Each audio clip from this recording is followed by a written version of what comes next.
sure it was an entertaining hockey game for the fans. There was lots of turnovers, lots of momentum shifts in the game, and at the end of the day, we wanted to finish with 2 points, but that didn't quite work out. So we'll take our one and focus on tomorrow. Questions at this time?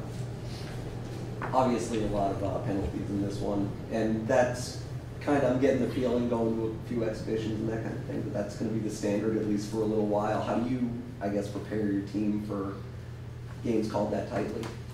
Yeah, I thought we were pretty well prepared last weekend when we went through that exhibition game.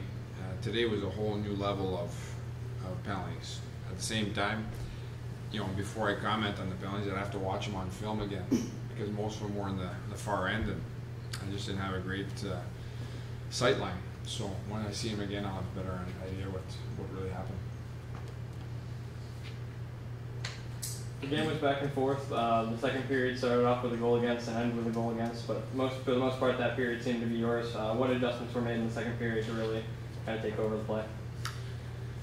That's a good question. I think the momentum went our way a little bit in the second period because we started getting pucks deep. Overall, though, there's got to be a lot more adjustments made for tomorrow.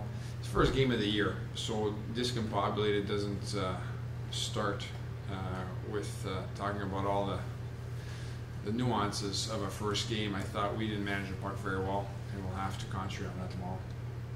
As you mentioned, first game of the year, Christopher Herndon saw quite a few shots. Just your impressions of his effort tonight? Yeah, I'll watch the film. I thought overall he was decent. He was good when he had to be. One he'd probably like back. At the same time, that's a typical hockey game. I think both goalies had their goals where they would like maybe a few back, but they both made key saves. And you know, we probably couldn't get that next one when we were up 4-2. We had a great chance at net front, and they came down and scored to make it 4-3, I believe. And that was a turning point in the game, I thought, for getting 2 points versus 1.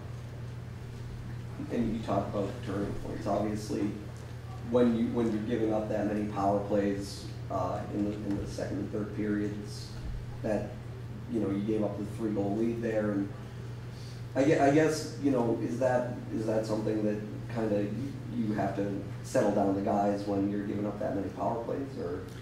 Well, you bring up a good point. I think composure on the bench is very important. It's very difficult to have composure when you think some of the calls may not be going your way, but that's part of hockey. You know, we'll take the positive out of today, and we'll channel maybe our frustration towards tomorrow, because we have another game tomorrow. We have to get up for it. We have to recover and take care of our bodies. So it's yeah, there was way too many penalties on our part, and I'll watch them. We'll try to improve that way.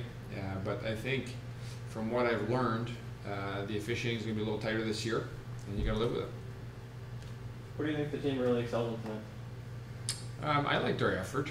I mean, there was a lot, like I said, a lot of turnovers, but overall the effort was there.